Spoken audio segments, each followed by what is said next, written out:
Então, hoje nós vamos falar com a professora Ágata Sacramento Rodrigues, professora do Departamento de Estatística da Universidade Federal do Espírito Santo, desde 2019.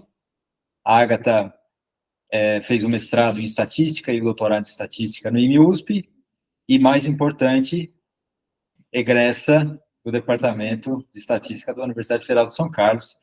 Então, com muita alegria, que eu agradeço a Ágata pelo tempo em participar conosco dessa conversa. Obrigado, Ágata. Ei, Márcio, muito obrigada. Eu que agradeço o convite e é um prazer conversar com você. Fiquei muito feliz quando você falou, falei, acho que eu nem tenho roupa para isso. E agradeço bastante o convite. É sempre bom, mesmo que virtualmente, né, voltar para a UFSCar. É um lugar que eu amo, e então é sempre bom estar de volta. Ótimo. Então, certamente a gente gostaria de falar sobre vários temas que você pesquisa, Ágata, mas hoje eu queria que você falasse mais sobre um trabalho muito bom e muito importante que você tem desenvolvido aí há alguns anos, que é o Observatório Obstétrico. Então, depois aqui no link dessa conversa, a gente vai deixar toda os acessos para quem quiser entrar lá e checar mais de perto o seu trabalho, mas antes disso, né, eu queria que você começasse justamente dizendo o que é o Observatório Obstétrico, né, para que ele serve e quem pode utilizar esse serviço e como. Perfeito. Então, o Observatório Obstétrico Brasileiro, ele iniciou, né, como sendo uma plataforma de acesso a dados relacionados à saúde materno-infantil. Aqui, quando eu falo materno, eu me refiro a pessoas gestantes e puérperas, né, aquelas pessoas que acabaram de ter filhos. Então, seria um lugar para a gente ter acesso a dados e também disseminação de informações relevantes para essa população. Então, a ideia do observatório, depois que você vai compartilhar o link e tudo mais, é exatamente de ser essa plataforma, né, de informação e acesso a dados sobre a população materno-infantil do Brasil. E por que ele começou? Acho que isso daí é legal da gente falar e talvez por que ele teve uma visibilidade tão grande. Durante o doutorado, eu fiz doutorado, como você falou, no IME-USP, e eu fui orientanda do Carlinhos, né, e o Carlinhos sempre teve essa relação muito importante com a área da saúde, né, em diversos departamentos da saúde lá do Hospital das Clínicas, né, da USP, e eu também gostava muito dessa relação com pesquisas aplicadas na área médica, né, em especial, eu fui mais para a área da obstetrícia, por um acaso, né, foi uma colega que me indicou para trabalhar lá na obstetrícia, e eu ficava muito incomodada quando, às vezes, nessas minhas pesquisas e nas minhas conversas com as médicas e médicos obstetras, eu fazia algumas perguntas relativamente simples, como, por exemplo, qual que é a porcentagem de cesárea em São Paulo? Aí, essas informações, que, ao meu ver, seriam simples até, né, de ser até um número que a gente, né, ainda mais pensando na Universidade de São Paulo, de ter acesso, não era tão fácil as pessoas não tinham com uma certa facilidade esse número, né? Então, elas teriam, talvez, pegar a base de dados de todos os nascidos vivos do Brasil e fazer uma análise estatística para ter essa informação, que para a gente seria uma informação muito simples. Então, isso, desde quando eu estava no doutorado, ficava realmente na minha cabeça essa questão de ter, às vezes, acesso às informações muito simples, mas que não estavam sendo acessíveis. E isso ficou lá atrás, durante meu doutorado, e quando eu, já aqui no Espírito Santo, né, já era professora aqui no Departamento de Estatística da UFES, abriu um edital muito interessante da Fundação Bill e Melinda Gates, que o título do edital é Ciência de Dados aplicada à Saúde Materno-Infantil. E quando eu li o edital, ele combinou muito com aquilo que eu pensava de ter essa questão e essa deficiência mesmo de acesso a dados, que são muito simples, né, sobre essa população. Então, a gente submeteu essa proposta desse edital, né, de ser exatamente um projeto e uma plataforma de acesso a dados e também de informações e também de disseminação. Acho que a gente também pode depois até entrar um pouquinho nisso, de como conversar com a sociedade, que foi, acho que talvez a tarefa mais difícil para mim, de como a gente pode criar essa plataforma de informações úteis, né, sobre essa população. A gente ganhou o edital, né, foi um dos 12 projetos selecionados dessa chamada, e aí, assim, a gente começou, então, a analisar esses dados e também disseminar essas informações úteis, principalmente durante a pandemia de Covid-19, em que essa população estava sendo muito excluída de discussões de políticas públicas, como, por exemplo, grupo prioritário para vacinação. Se falava muito de pessoas idosas, com razão, comorbidades, com razão também, mas pouco se falava sobre considerar gestantes e puérperas como um grupo prioritário.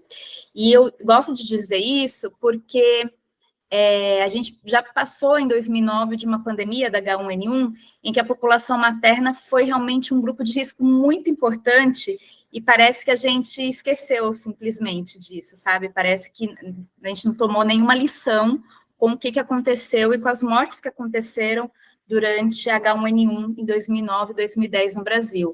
Então, o projeto ele teve muito essa importância e tem essa importância para outros dados que a gente tem analisado ultimamente. E o público, né, desse projeto, que também foi uma das suas perguntas, para a gente tem claro, com base em todas as análises e toda a pesquisa que a gente tem feito, que o público muito claro do nosso projeto são gestoras e gestores estaduais e municipais.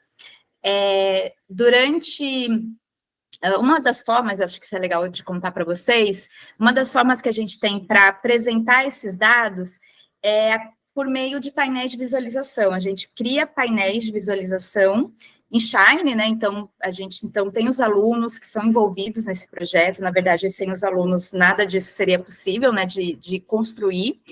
E aí, com esses painéis, pessoas, gestoras e gestores dos diversos municípios do interior do Brasil conseguem acessar os seus dados e discutir políticas públicas específicas ali para o seu município, por exemplo, né? Então, gestoras, gestores estaduais, municipais, de secretarias de saúde do Brasil inteiro, é um público muito característico do nosso projeto.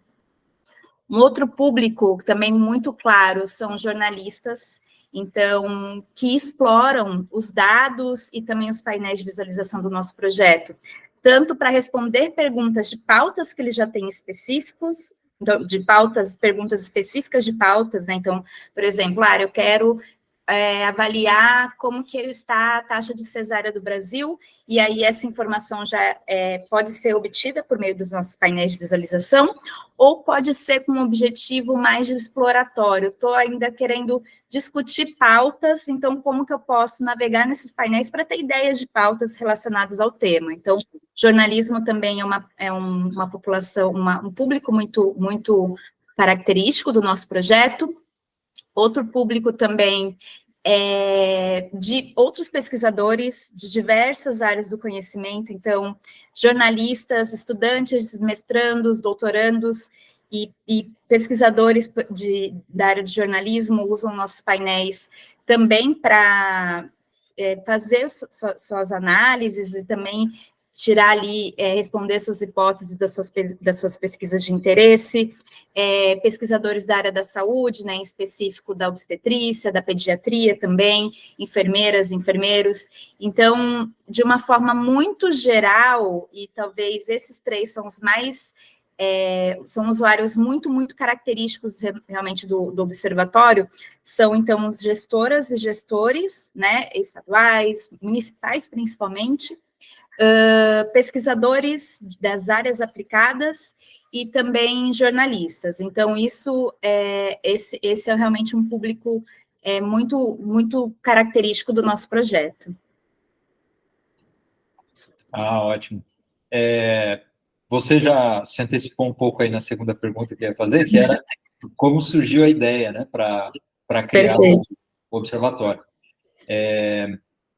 Mas nessa história que você teve, né, durante o seu doutorado, que você conversava com os profissionais da área e sentia falta disso, até o momento em que você viu esse edital sendo aberto, e aí, obviamente, você foi conseguindo a participação de outros pesquisadores, pesquisadoras, né? E aí é que eu queria também perguntar como você conseguiu o apoio de outros pesquisadores, ou se foi alguém que chamou a sua atenção para esse edital, como foi essa cooperação com outros pesquisadores, então, para participar do projeto?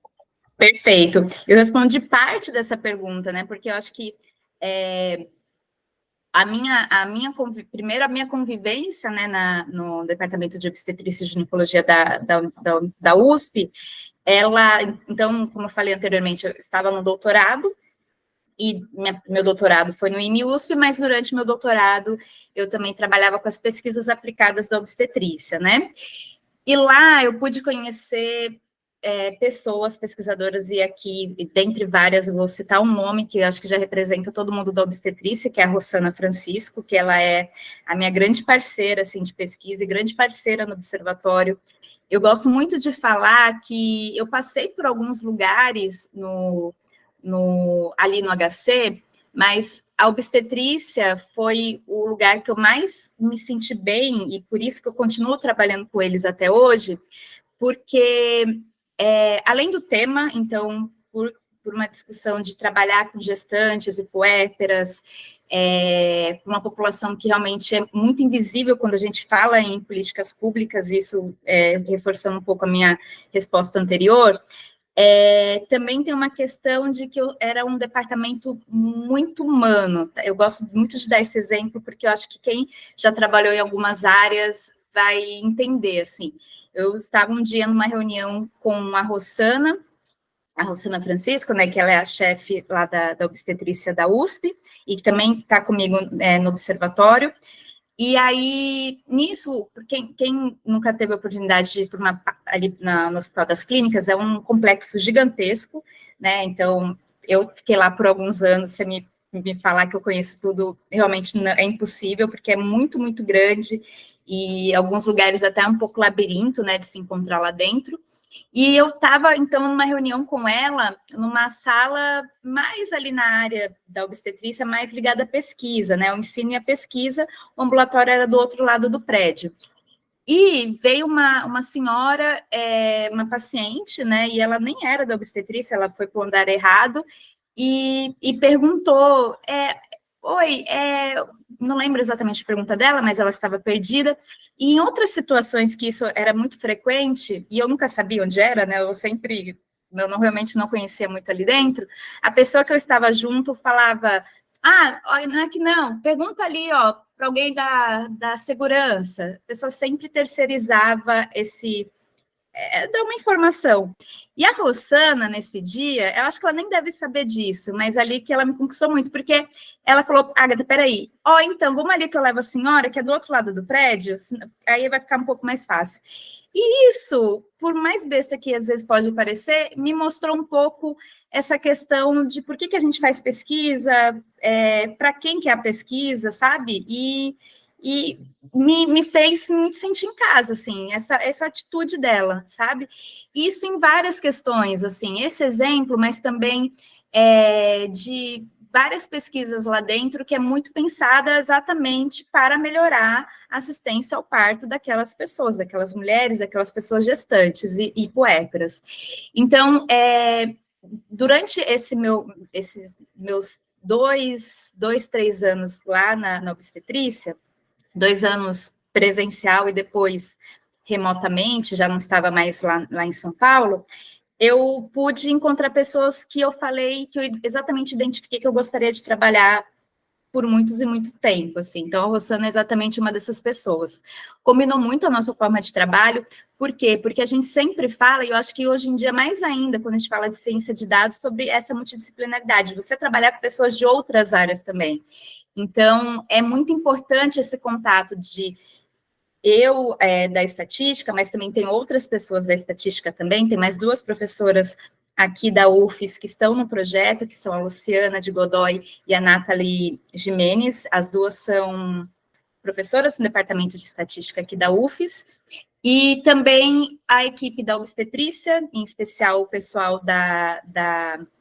a Rosana, a Rafa, do pessoal da obstetrícia, mas também tem duas pesquisadoras da pediatria, já também participaram do projeto, porque a ideia e o edital, a gente abriu muito com uma chamada para análise de dados relacionados à saúde materno-infantil, e quando a gente abre, fala disso, né, dados relacionados à saúde materno-infantil, a gente pode analisar, por exemplo, dados ambientais, sobre a qualidade da água, por exemplo, que essas gestantes e puérperas estão tomando. Então, a gente também tem pesquisadores da área de engenharia ambiental no projeto, então a gente realmente montou uma equipe multidisciplinar, e a chamada da Gates, na verdade, cada vez mais as chamadas de pesquisa, elas estão realmente olhando, sendo um critério muito importante, de pessoas de diferentes áreas trabalhando juntos, para um objetivo em comum, né? Então, acho que esse edital, ele tem muito essa cara. E estatístico, o Polpo também está no observatório, né? Então, o Adriano Polpo foi o meu orientador de doutorado, hoje em dia ele é professor lá na Austrália, ele também forma esse grupo desse projeto.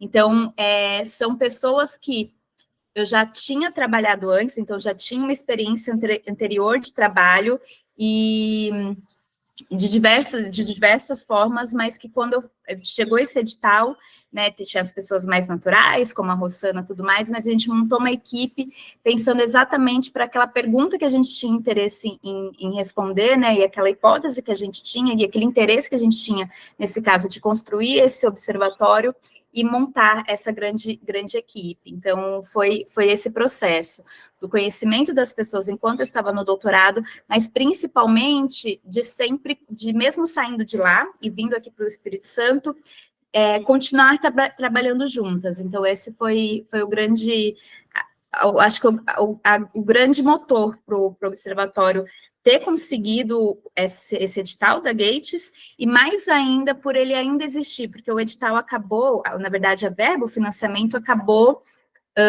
ano passado, e esse ano, então, a gente manteve o projeto com verbas e com financiamentos de diferentes áreas, isso é um pouco interessante de discutir também, que é uma atividade bem difícil, né, de quando você não tem uma verba específica ali do edital, mas como que você faz para manter, para pagar as bolsas, e é esse momento que a gente está atualmente, então a gente tem o projeto, a gente até hoje, essa semana, fiz uma reunião com a Rosana, e a gente até falou assim, como que a gente chama o observatório? Porque ele já não é mais só um projeto, ele já virou algo maior, assim, porque dentro deles a gente tem, por exemplo, uma parceria atualmente com a Fiocruz, que é uma parte das atividades que o observatório faz hoje em dia, né, e aí essa parceria com a Fiocruz paga os bolsistas envolvidos nessas atividades e tudo mais.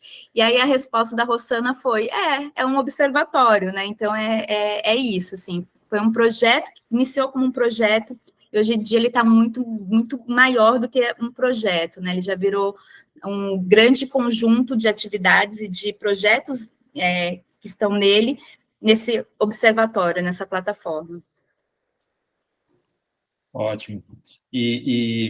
Bom, ao longo dessa caminhada, obviamente que você e a Rosana conheciam muitas pessoas que poderiam auxiliar, né, no desenvolvimento do projeto, e vocês simplesmente foram entrando em contato com essas pessoas, e essas pessoas retornavam para você, ou foi o contrário? Quer dizer, as pessoas começaram a saber sobre o observatório e entraram em contato com vocês.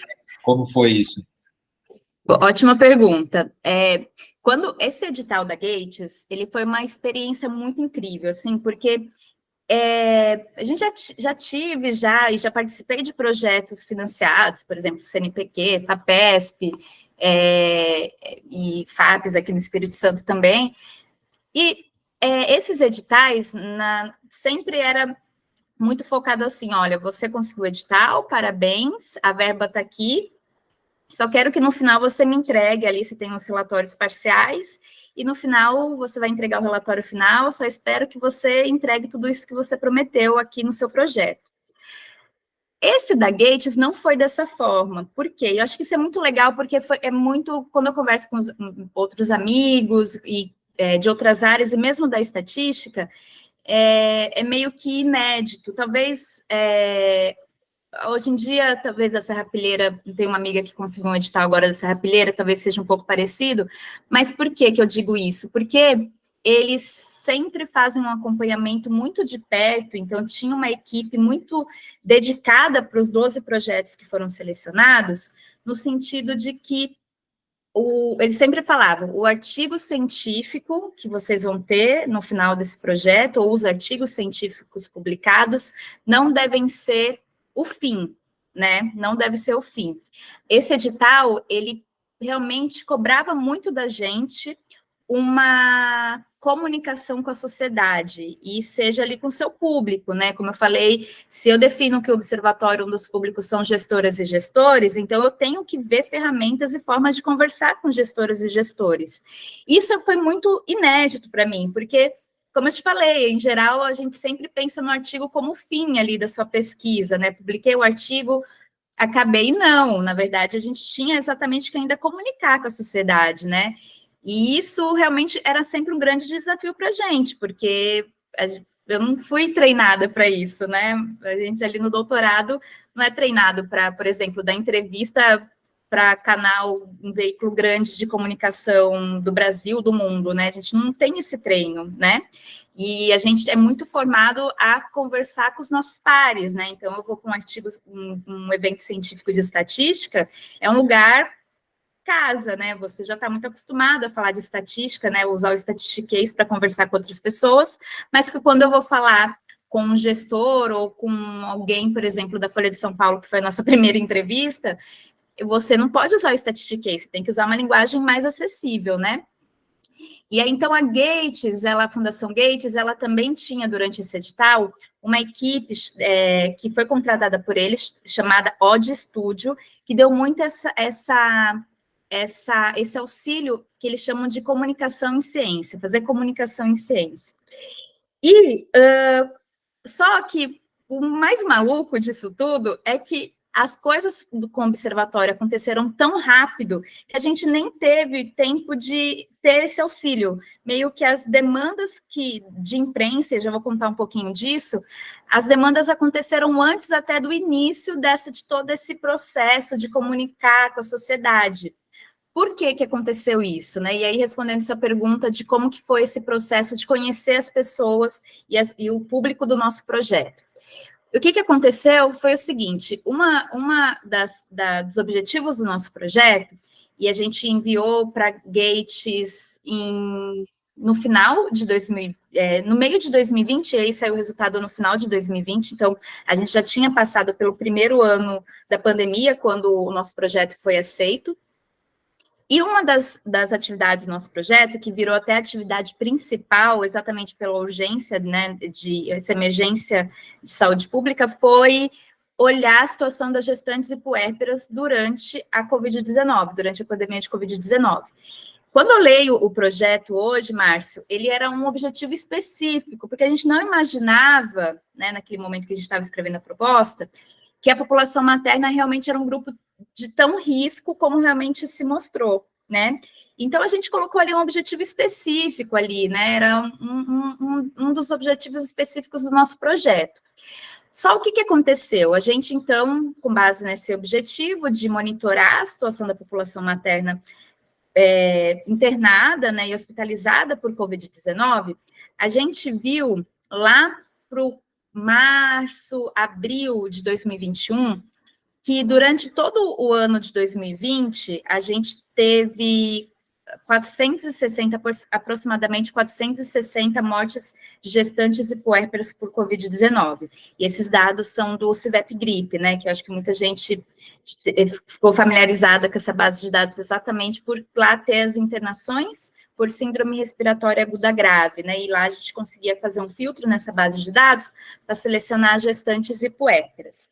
Então, no ano de 2020, tivemos todo, né, então desde março até dezembro, aproximadamente 460 mortes. Aí, só nos primeiros 4 meses de 2021, ou seja, de janeiro até abril de 2021, lembrando que 2021 foi um ano terrível para toda a população, né? A gente teve a variante Gama, que foi realmente muito mais letal do que a variante original, que tinha, e a Delta também depois, mas a Gama, ela foi muito, muito grave para toda a população, só que só nesses 4 primeiros meses de 2021, nós tivemos quase 900 mortes de gestantes e puérperas, né? Então, quase que dobrou, né? Do ano inteiro de 2020, e isso só nos 4 primeiros meses. E por que a gente ficou tão preocupado? Porque naquele momento não se discutia, você não via discussão, e ali já tinha começado a vacinação no Brasil, mas não se falava de considerar essa população como grupo prioritário para vacinação. Na verdade, uma gestante, ela poderia ser vacinada antecipadamente, não por idade, só se ela tivesse alguma comorbidade. Então, por exemplo, uma gestante com diabetes, então ela se vacinaria pela diabetes e não por estar gestante. E aí a gente começou primeiro, foi um susto, eu lembro muito bem do dia em que eu vi esses números, né, analisando os dados do CIVEP Gripe, e aí eu logo conversei com a Rossana, mandei mensagem para a Rossana, falei, você pode falar? E aí a gente entrou em vídeo, eu mostrei esses números, eu fiz até um painel de visualização para filtrar ali, né, fazer algumas seleções de escolaridade, alguns recortes de raça-cor, né, então, os painéis de visualização servem bastante, às vezes, quando a gente quer discutir com pessoas da área aplicada, porque a gente ali consegue mostrar ali, fazendo umas filtragens em tempo real, para mostrar alguns pontos que a gente tem interesse. E aí, eu lembro que eu mostrei para ela ficou realmente também muito preocupada, e a nossa ideia naquele primeiro momento era seguir aquele caminho usual que a gente está acostumado. Olha, tem ali vamos explorar esses dados, a gente tem uma pergunta de interesse, publica o artigo e depois divulga. Só que a gente ficou tão preocupado com esses números que a Rossana falou, eu conheço a Cláudia Colucci, da Folha de São Paulo, eu já fiz alguns contatos com ela por outros assuntos aqui do HC, eu vou mostrar esses dados para ela e vamos ver o que ela acha. Na mesma hora ela respondeu e a gente logo já marcou uma entrevista para o dia seguinte em que a gente mostrou esses dados. E aí, dia 14 de abril, se minha memória não estiver me atrapalhando agora, foi quando saiu a primeira reportagem da Cláudia Colucci na Folha de São Paulo, apresentando esses dados, né, que a gente, só nos primeiros 4 meses, a gente já tinha quase que o dobro dos óbitos de gestantes e puérperas do ano de 2020 inteiro. E aí, nisso, como foi na Folha de São Paulo, um jornal com uma repercussão muito grande no Brasil, logo isso se espalhou para todos os outros meios de comunicação, então a gente deu muita entrevista e falou muito específico também de dados de rádios e jornais locais, então interior de São Paulo, eu acho que a EPTV, né, de São Carlos, eu dei uma entrevista para a EPTV, então a gente, quando fazia essas análises, a gente filtrava os dados específicos da região em questão que a gente falava, então a gente começou a divulgar esses dados, e isso fez com que a população, tanto seja por meio de jornalistas, mas também ONGs também, que é um público, esqueci de falar de ONG, mas as ONGs também é um público muito importante dos nossos painéis. Então, ONGs de direito de mulheres começaram também a pressionar, fazer algumas chamadas públicas, pressionar os governantes para que discutisse políticas públicas para essa população, porque até então não se falava nada.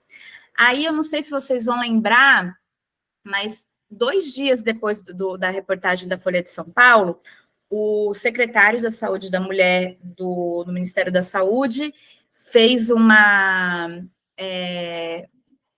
chamou uma coletiva para falar de algumas ações para essa população. Na verdade, ele não tinha nenhuma ação, na verdade, o que ele falou, olha, mulheres que quiserem engravidar por agora, esperem um pouco, isso, no meu ver, não é uma política pública, mas foi isso que aconteceu. A pressão continuou até que, efetivamente, foram tomadas algumas decisões, uma delas foi considerar gestantes e puérperas como um grupo de risco, e assim elas podiam ter trabalho remoto, né? Então elas poderiam trabalhar de casa, não, né, não estariam tão mais expostas a ir para o trabalho e tudo mais, que é o teletrabalho, né, o home office.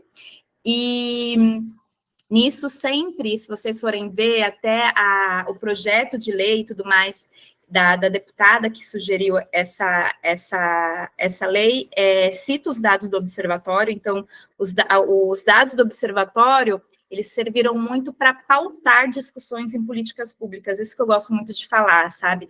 É importante discutir políticas públicas ou discutir questões em saúde pública, segurança pública, com base em dados, né? Então, acho que esse é um exemplo muito importante do nosso projeto.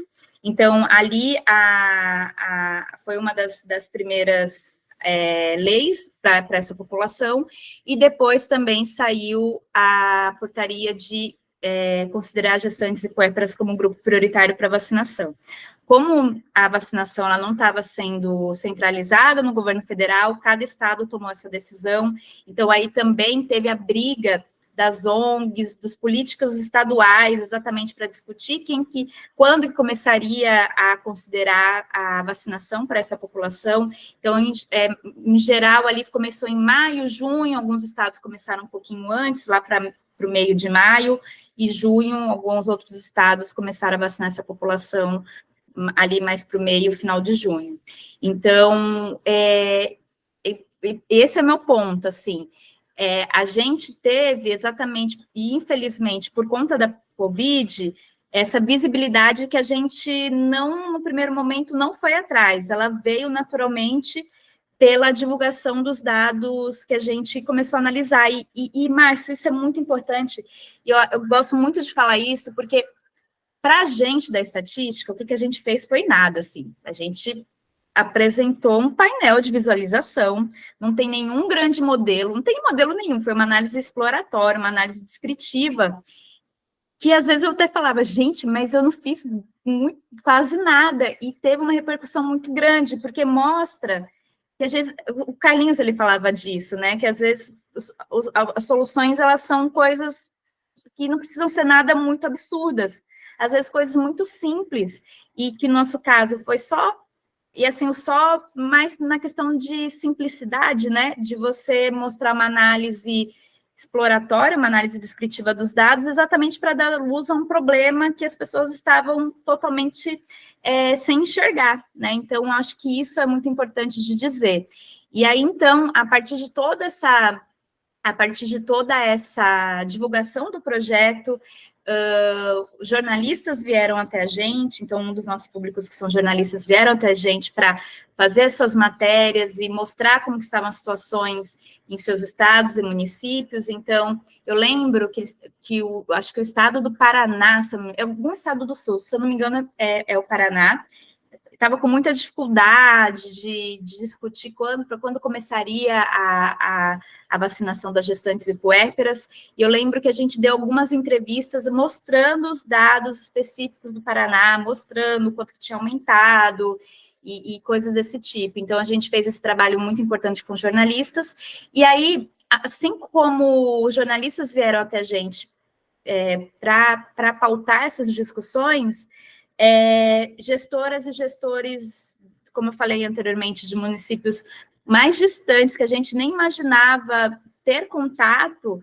vieram atrás da gente. Então, seja por e-mail do observatório, e a gente tem também as redes sociais, então a gente teve que fazer toda uma correria absurda, que hoje em dia, olho para trás, eu nem sei como a gente fez tudo isso, assim, porque foi muito maluco, assim, da gente organizar tudo para abrir esses meios de comunicação com toda a comunidade que tinha interesse exatamente em falar com o observatório, e no momento de muita emergência, né, de muita urgência, na verdade, né, porque a gente estava, 2021, primeiro semestre ali foi um ano e um período muito difícil, com muitas mortes no Brasil, né, os nossos maiores picos foram exatamente por essa época, né, então, os picos de óbito, né, de internações também.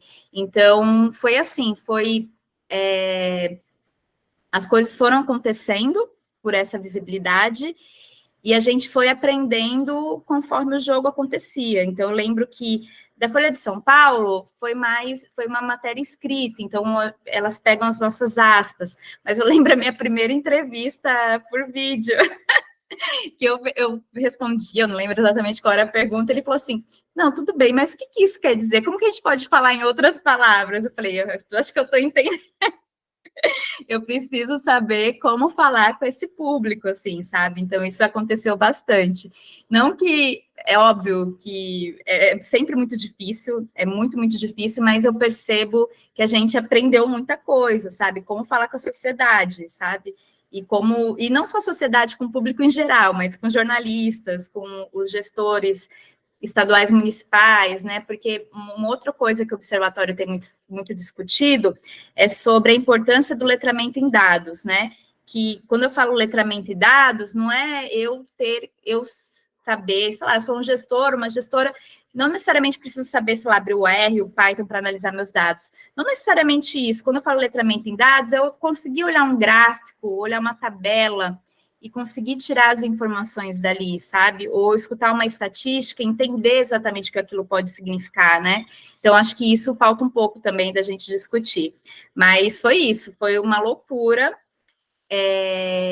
Realmente, as pessoas vieram atrás da gente e durante esse momento da pandemia foi onde a gente teve uma grande repercussão no Brasil e também fora. A gente deu entrevistas para o Financial Times, a gente deu entrevista para jornais de fora, exatamente mostrando qual era o cenário da população materna aqui no Brasil durante a Covid-19, sabe?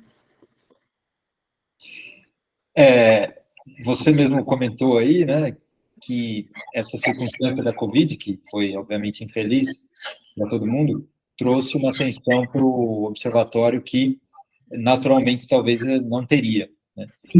E isso tem a ver com a minha próxima pergunta, e você já falou um pouco sobre isso, mas como foi, então, conseguir o envolvimento das autoridades públicas agora, né? Porque você tinha a participação de pesquisadores, você tinha a opinião pública, que sempre é um fator importante, né, para você levar as autoridades a fazer alguma coisa, mas também agora nessa segunda etapa, né, que você disse que acabou o financiamento da Fundação Gates, como você conseguiu mobilizar as autoridades públicas e como tem sido o envolvimento delas agora no apoio ao observatório?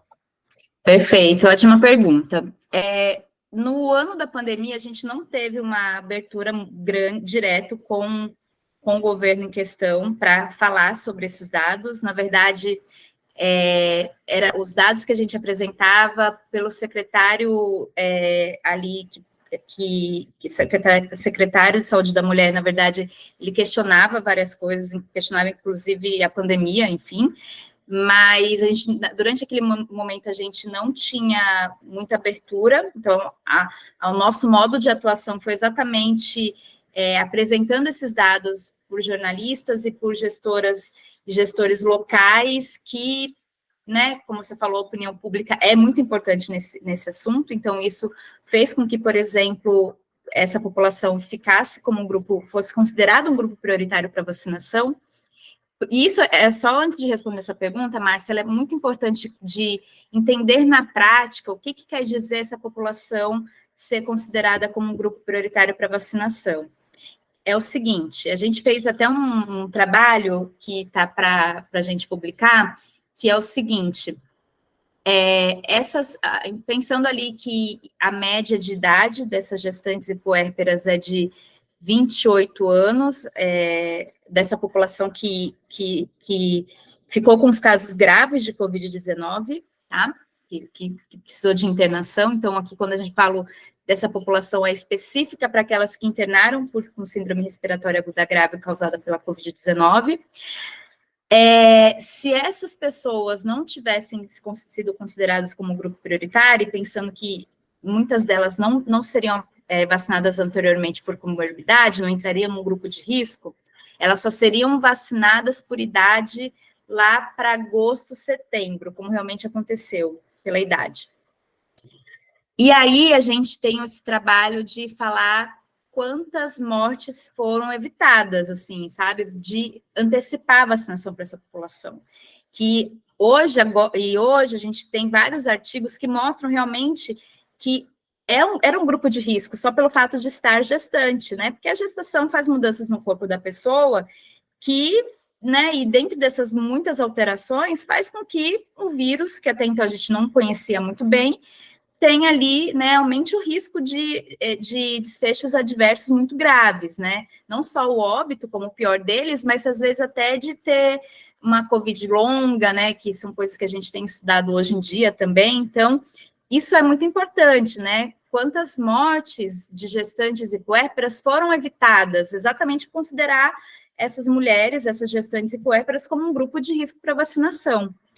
E, nesse aspecto, eu vou mandar para você também um link de um trabalho de uma jornalista que foi muito importante para a gente ali, que é o seguinte, nessa loucura de 2021, a gente ficou muito focado nos números, né? Sei lá, eu ia fazer uma entrevista com alguém do interior de Minas Gerais, eu tinha que entrar alguns minutos antes lá no painel para filtrar os dados do estado, do município, para falar, né? Para dar alguns dados ali sobre aquele local. Então, a gente ficou num momento ali muito focado em números, e a gente da estatística foca muito nos números e muitas vezes esquece o que tem por trás daquele número, né?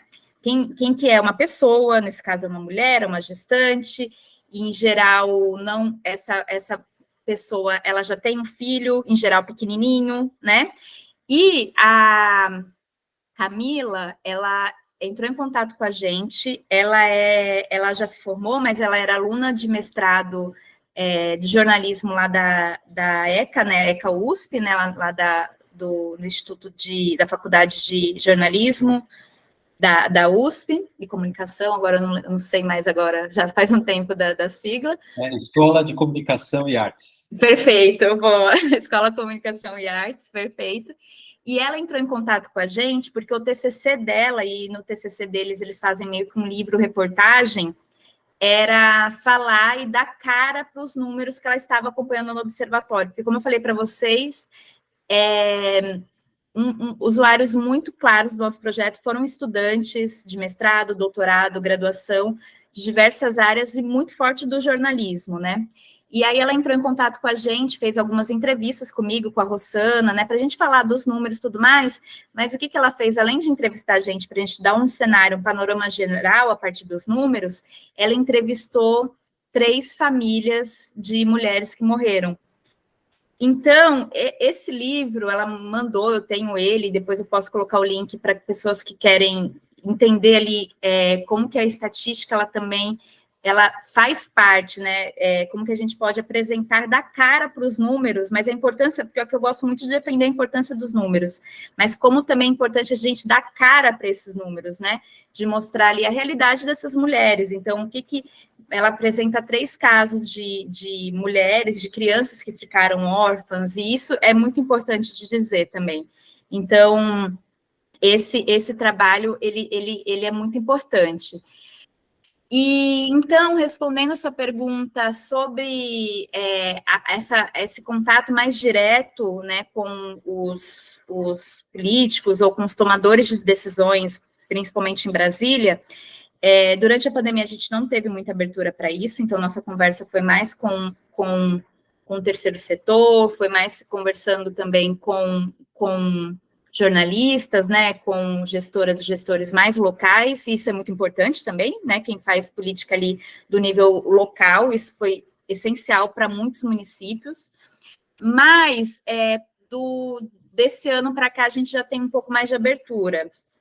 A gente já foi convidada no começo do ano para falar lá no Ministério da Saúde, eles fizeram um ciclo, uma semana, na verdade, junto com a UNFPA, da ONU, né, um seminário falando sobre a importância enfermeiras e enfermeiros obstétricas, do cuidado dessas pessoas específicos para essa população, porque a gente soltou um novo trabalho falando sobre a taxa de mortalidade materna, ou a razão de mortalidade materna é o mais indicado aqui. O que acontece, né? E aqui contando um pouquinho, dando um exemplo de como está sendo a nossa atuação mais direta agora, por exemplo, com o Ministério da Saúde.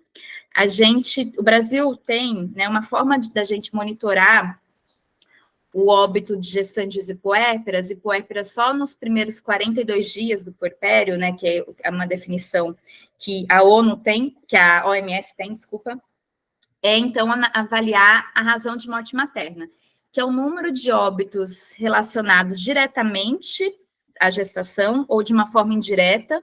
Aí eu vou explicar um pouquinho o que eu quero dizer com essa forma indireta, por 100 mil nascidos vivos. Então, eu vejo durante, por exemplo, o ano de 2021, o Brasil teve 117 mortes maternas a cada 100 mil nascidos vivos. O que então são essas mortes maternas? São aquelas relacionadas diretamente à gestação. Então, por exemplo, teve uma hemorragia, um aborto, uma causa de morte direta, ou uma causa indireta. Por exemplo, uma gestante, na verdade, uma mulher que já tinha diabetes e a gestação potencializou a causa primária do óbito, né? Ou seja, se não fosse a gestação, aquela mulher provavelmente estaria viva porque ela estava tratando aquela diabetes na gestação, ali com a complexidade do caso dela, aumentou o risco de óbito. Então, isso que a gente entende como um óbito, uma causa indireta.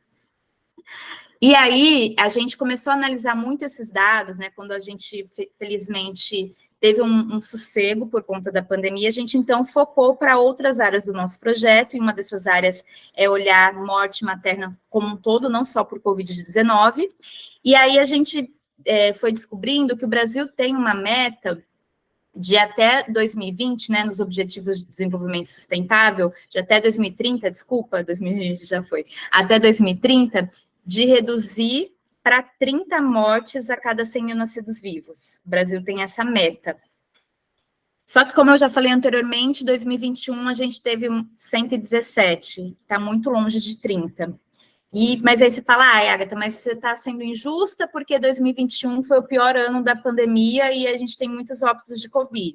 Sim, então se eu for para um ano anterior à Covid-19, foi 2019, e a gente estava ali quase 59 mortes a cada 100 mil nascidos vivos. Então, a gente já estava em um cenário muito distante da nossa meta de 30, e aí a gente, então, começou a monitorar esses dados, fazendo alguns recortes, né? Quem são essas mortes, né? E aí, obviamente, como vocês devem imaginar, a maioria de mulheres população negra, com uma baixa escolaridade, a maioria dessas mulheres morrem muito no puerpério, e tem uma justificativa para isso, né? É um momento ali que a mulher ela ainda está passando pelas transformações do corpo durante a gestação, e ela está ali focada muito no neném que acabou de nascer, então ela fica, né, com menos cuidado, e às vezes sente alguma coisinha e acha que não é nada, demora, né, a gente fala das demoras, né, e uma dessas demoras das 3 demoras, e uma dessas demoras é exatamente de acessar o serviço público, né, de saúde, na verdade, e então, a gente começou a analisar, não só mostrando o número, que isso daí a gente já sabia, né, que está muito longe da meta de 30, mas também detalhando um pouco mais de quem são essas mortes, né, qual que é a cara desses dados, né, então trazendo esses recortes raciais, socioeconômicos, né, então isso tudo a gente fez um trabalho bem importante, e aí esse trabalho, essa análise, teve também o interesse da UNFPA, né, que é a organização das populações da ONU, né?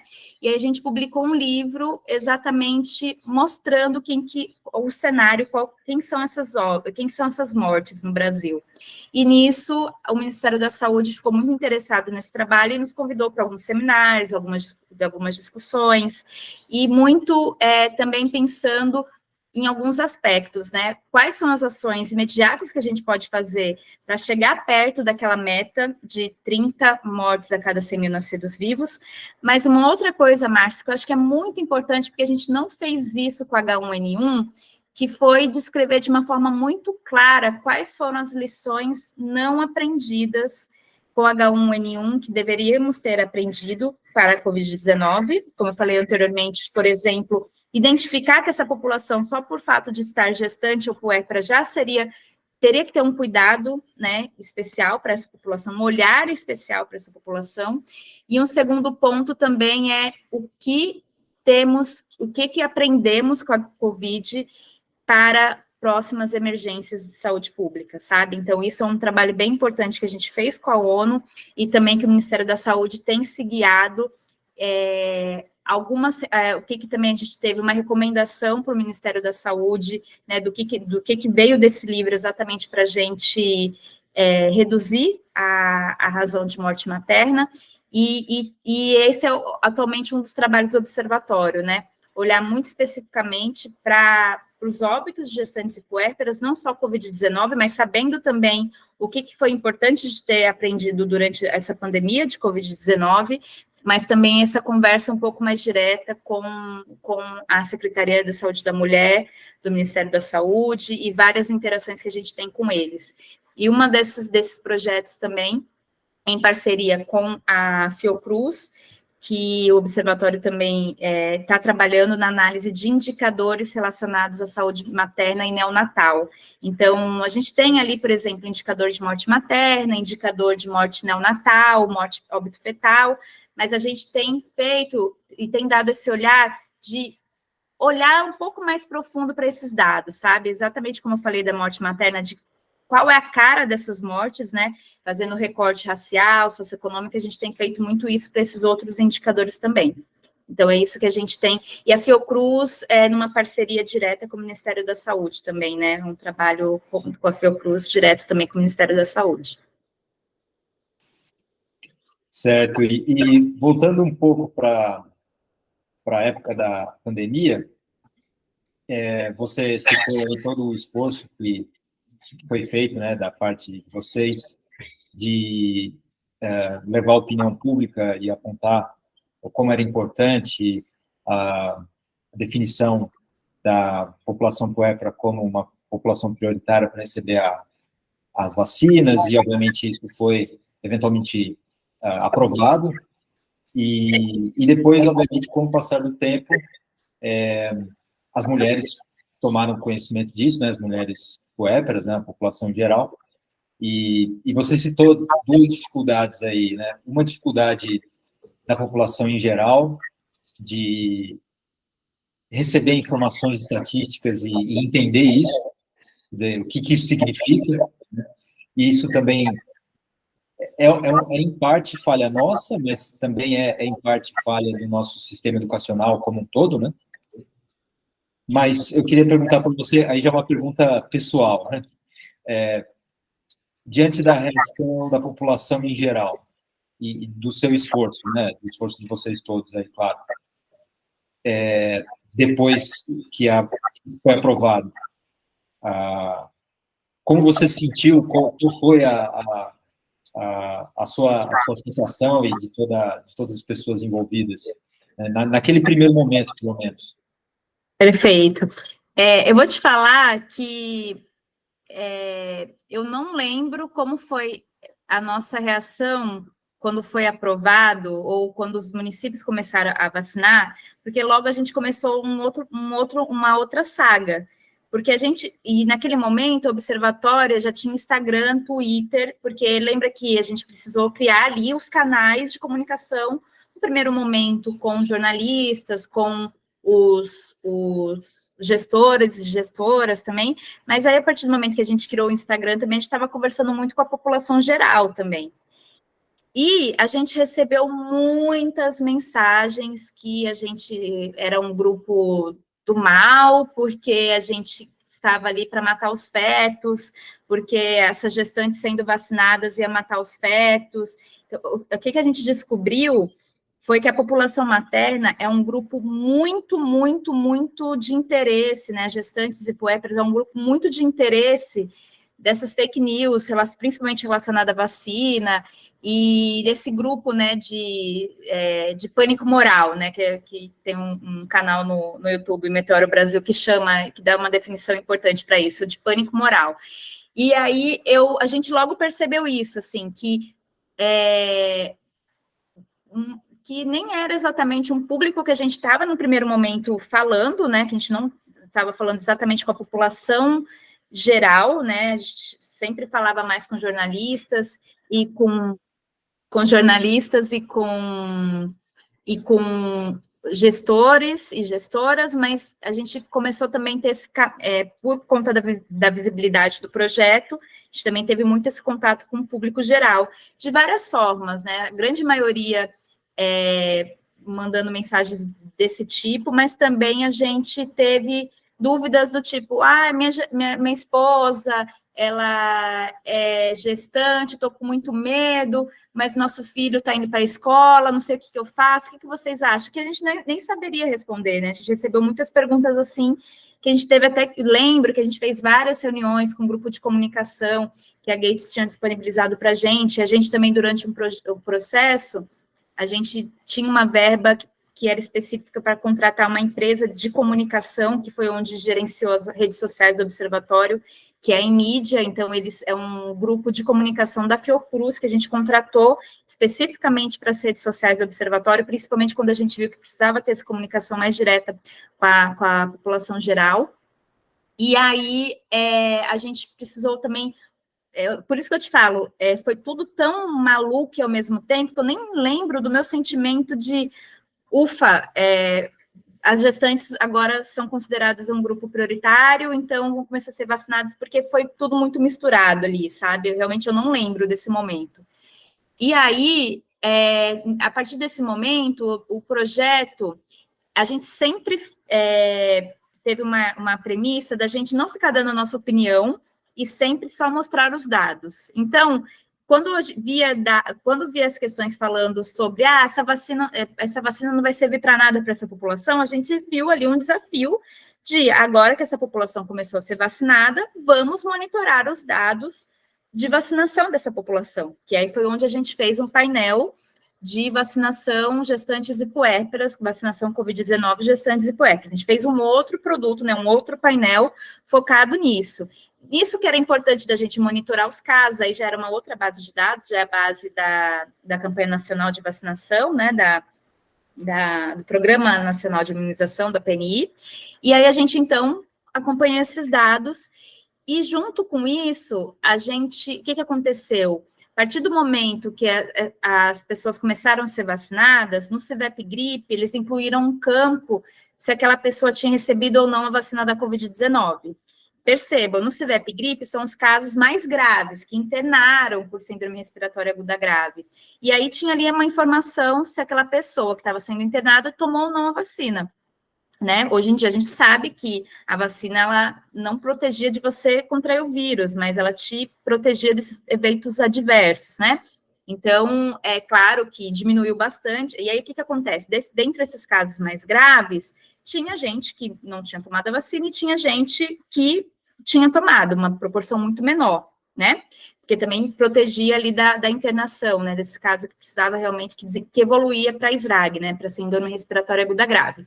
Então, junto com o painel, o que a gente fez também? A gente começou a analisar no CVEP Gripe esses dois grupos. Todos são populações gestantes e puérperas que estão internadas por síndrome respiratória aguda grave, tem um grupo que tomou vacina e que não tomou. Então, a gente começou também a comparar esses dados e também publicamos o artigo, mas até antes de publicar o artigo, a gente também muito foi divulgando esses dados. O que aconteceu, Márcio, que durante a pandemia, e isso acho que em várias áreas já não tinha a confirmação por par, às vezes não dava tempo, porque às vezes você tinha que mostrar exatamente o que estava acontecendo, porque era um grupo anti-vacina, um grupo fake news, estava realmente tomando conta, e a gente precisava ganhar aquela narrativa, e sempre o observatório mostrando os dados, né? Então, os dados, e sempre a gente prezou no projeto por tudo open science mesmo, né? Publicar em revistas abertas, mas também usar o R, né? Uma linguagem aberta.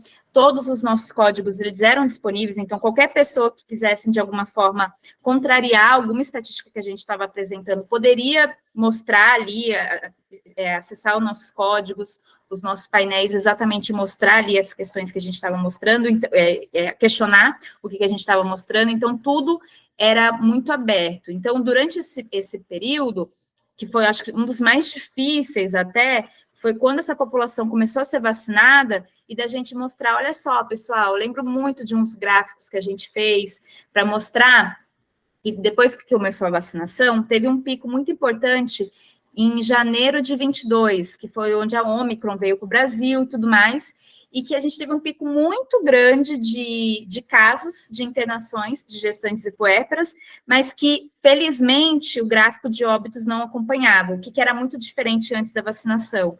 Então, a gente mostrou esses dados, a gente também mostrou o artigo de avaliar letalidade, óbito, internação, internação na UTI, e intubação dos casos que estavam internados por síndrome respiratória aguda grave, mas o grupo que não tinha tomado a vacina ia muito pior que o grupo que tinha tomado. Então, a gente teve todo esse cuidado, né, de mostrar os dados disponíveis por meio de painéis de visualização, mas também analisar esses dados, né, e publicar um artigo exatamente mostrando como que foi importante a vacinação para essa população.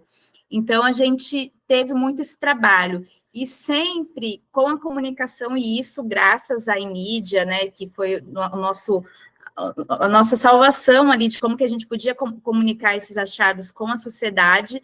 Então, quando, por exemplo, esse artigo importante, né, do grupo, comparando o grupo vacinado e não vacinado do CIVEP, da população materna, a primeira autora desse artigo é uma aluna de doutorado, e aí ela fez um vídeo super didático explicando os achados desse artigo, porque a gente publicou em inglês numa revista internacional.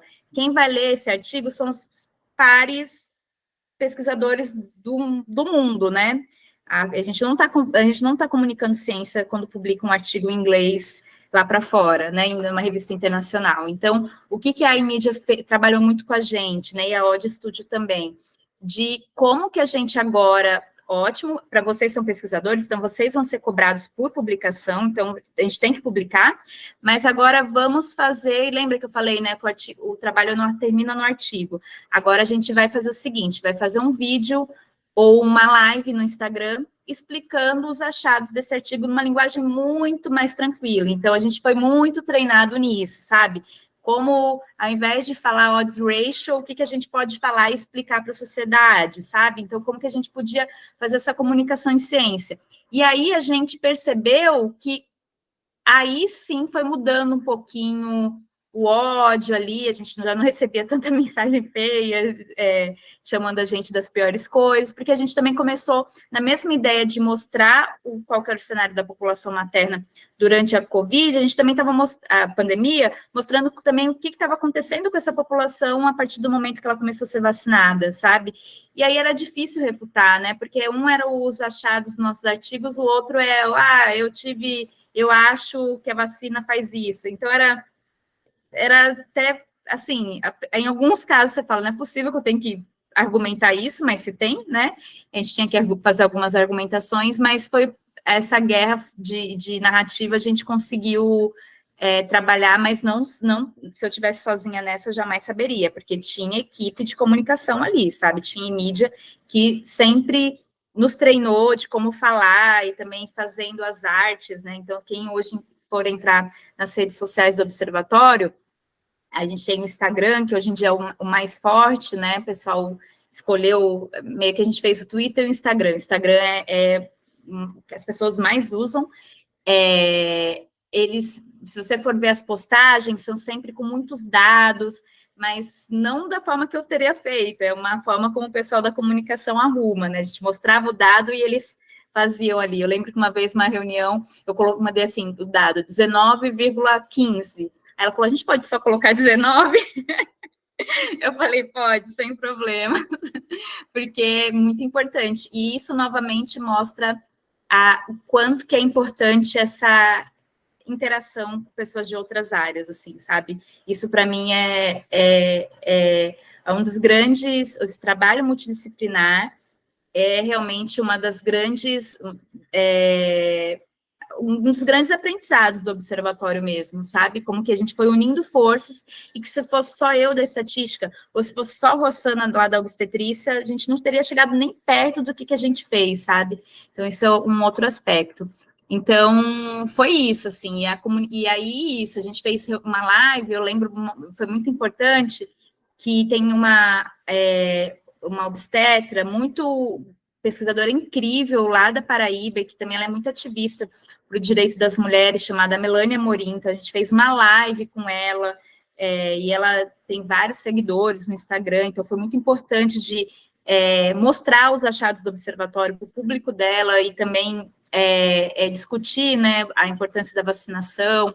Então, a gente fez várias lives, várias postagens com os dados mostrando exatamente o que estava acontecendo naquele momento para a população materna, e também descobrindo um novo público que a gente não tinha monitorado até então, que é a população geral.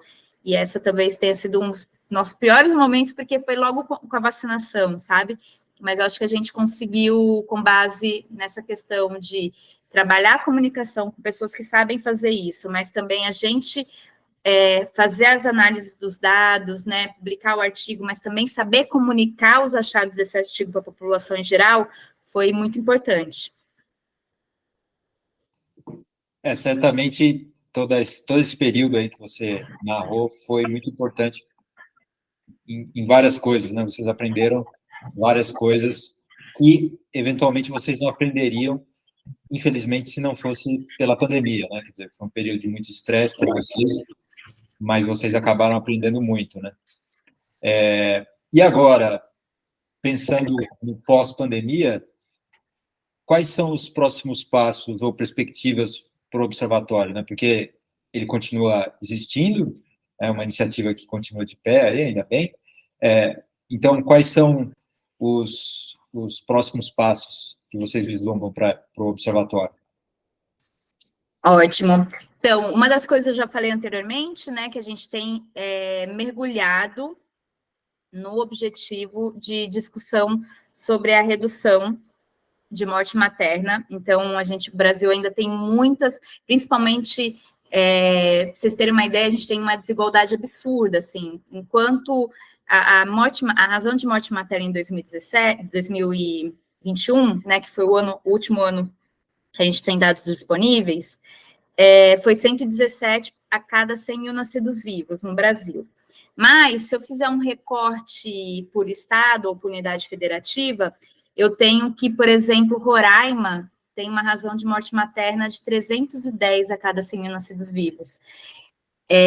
Uma razão de morte materna comparável a países muito, muito, muito pobres, em cenários muito, muito mais desfavoráveis que o Brasil. Então, a gente ainda tem essa questão, né, de estar em um país continental e condições de acesso à saúde de condições de acesso à saúde ainda muito desiguais, né? Então, a gente tem muito analisado esses dados de morte materna, dando cara e trazendo esses recortes, né? Isso é um trabalho que a gente tem feito bastante. Um outro trabalho que é nessa construção desse painel de indicadores de vigilância da saúde materna e de assistência neonatal, então esse é o trabalho em parceria com a Fiocruz.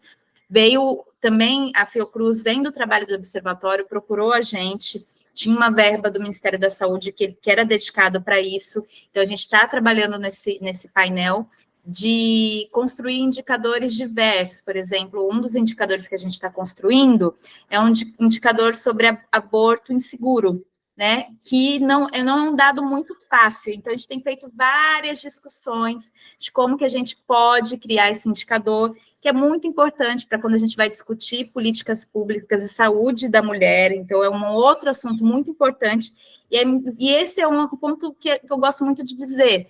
Por que a gente está discutindo esse indicador? Porque a gente quer discutir essa questão do ponto de vista de saúde pública, e para isso é importante que a gente tenha dados sobre isso, né? Então, isso é um outro trabalho que a gente tem feito em parceria com a Fiocruz.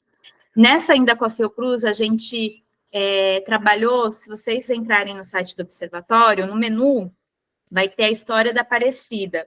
A história da Aparecida, ela conta a história de uma mulher preta que teve várias condições ali, quase morreu, foi um caso que a gente chama de near miss, né, de quase morte. Ela ficou gestante, teve lá várias questões, né, não vou dar spoiler da história, mas ela quase morreu por vários erros que vocês vão vendo ao longo do caminho. E essa história da Aparecida, ela dá luz para vários dos indicadores que a gente discute num painel, que é o painel de vigilância da saúde materna. Então, quando a gente fala sobre aborto, o que isso, de alguma forma, implica na prática, né? Então, a história da Aparecida, ela tem essa questão de dar uma cara para esses indicadores que a gente tem construído em parceria com a Fiocruz. Então, esse é um outro trabalho do observatório.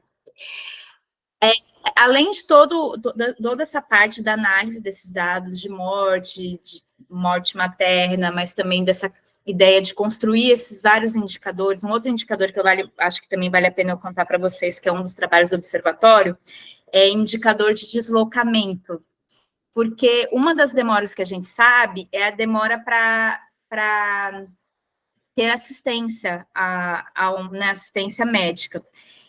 Um dos casos que ficou muito conhecido durante a pandemia de Covid-19, de uma gestante, que foi lá em Roraima, que foi até também uma reportagem da Cláudia Colucci, que mostrava que ela era uma adolescente e ela morreu no caminho indo para o hospital, porque cada lugar que ela ia não tinha vaga, ou não podia atender gestante, e ela morreu exatamente no percurso para ir um hospital quilômetros de distância da casa dela. Então, um outro trabalho que a gente está fazendo é exatamente de calcular esse deslocamento para atendimento, né? Então, isso, e também, depois disso, dá para a gente relacionar com vários desfechos, né? Então, será que aquelas mulheres gestantes e puérperas que percorreram distâncias muito longas, né? O que isso, de alguma forma, está associado com óbito materno, ou então com desfechos adversos para o recém-nascido, por exemplo, né, ou da gestação. Então, isso é um outro ponto que a gente tem analisado também. Mas aqui, uma outra coisa que eu gosto muito de contar, e que o Observatório tem esse papel também, é que eu sou apaixonada, eu gosto muito de pesquisar estatística do ponto de vista mais teórico, eu não me desliguei dessa parte, eu adoro mesmo. Mas eu acho também que é muito legal pessoas que estão se formando em estatística ou de uma forma mais ampla em ciência de dados, de ver também a área da saúde como uma área muito importante de trabalho e que é muito necessária de pessoas na área de ciência de dados. Assim. Então, vendo essa importância de trazer mais pessoas da área de estatística e de ciência de dados para a área da saúde, né, em especial aqui para a obstetrícia, puxando um pouquinho o caminho, uma das atividades que o Observatório tem feito é criar um livro e tutoriais para cientistas de dados como que eu posso aprender vários métodos, várias técnicas de ciência de dados com motivações da área da saúde. Então, lá no nosso observatório, tem um lugar, um menuzinho chamado tutoriais e livros, onde a pessoa pode, na parte dos tutoriais, por exemplo, aprender a fazer mapas do Brasil no R, ou em Python, também tem algumas entradas em Python, com motivação de dados da área da obstetrícia, sabe? Então, a gente também tem muito esse trabalho na verdade, um trabalho de via dupla, no sentido de que a gente quer motivar a cientista de dados, de pensar que a área da saúde é realmente um lugar de muita importância de atuação, então trazer mais pessoas para a área da saúde, mas também que as pessoas da saúde, aí entra um pouquinho no que eu falei anteriormente sobre o letramento de dados, de também aprender ciência de dados, né, e aprender, beleza, já passei da etapa de entender um gráfico, entender uma tabela, mas acho que eu vou me aventurar um pouquinho, abrir o R aqui, fazer umas análises em R, sabe? Eu acho que isso também, de ser um lugar onde os estatísticos e cientistas de dados podem atuar na área da saúde, mas também de mostrar em uma linguagem mais acessível, também essas entradas, a gente tem essa preocupação de ter uma linguagem mais acessível, de pessoas da área da saúde, principalmente da obstetrícia, de entender mais estatística e ciência de dados. Eu falo ciência de dados porque é o que as pessoas mais... E até a chamada foi disso, né? Ciência de dados aplicada à saúde materna e infantil. Então, acho que são essas atividades, assim, do observatório. O observatório, além do Instagram do Twitter e do próprio site, né, que ali também já tem um canal de comunicação, a gente tem uma newsletter ou boletim mensal que a pessoa no próprio site consegue se cadastrar o e-mail e receber mensalmente todas as novidades do projeto, ou não falando só projeto, mas as novidades do observatório. A gente fez isso, né, criou esse boletim, que lá durante a pandemia ele era semanal, Márcio, porque o que acontecia? Os dados do CIVEP Gripe, eles eram atualizados semanalmente.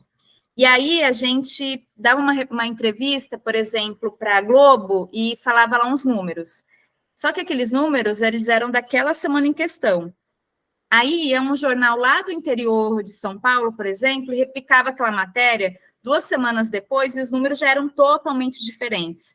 Então, o que a gente fez? A gente criou esse boletim que semanalmente, assim que o Ministério da Saúde atualizava o CIVEP Gripe, a gente também atualizava nossos painéis e atualizava esse boletim para que os números da pandemia para a população materna estivessem sempre o mais atualizados possível, os números estivessem sempre os mais atualizados possivelmente. Então, a gente teve muito esse trabalho de como criar formas de, por exemplo, isso não acontecer, né, de talvez ter uma reportagem com dados que já não eram mais atuais.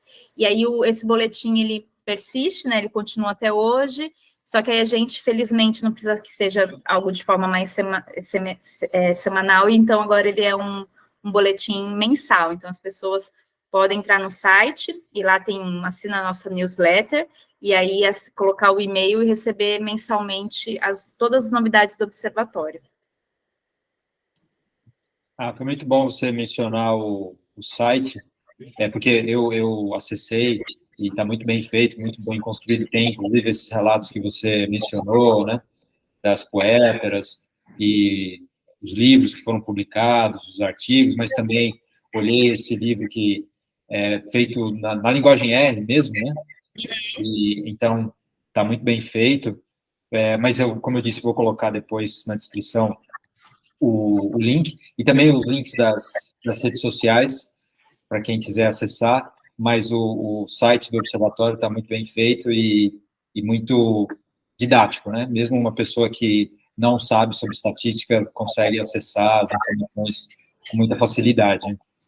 Então, sem dúvida, vocês têm vários desafios aí pela frente, né?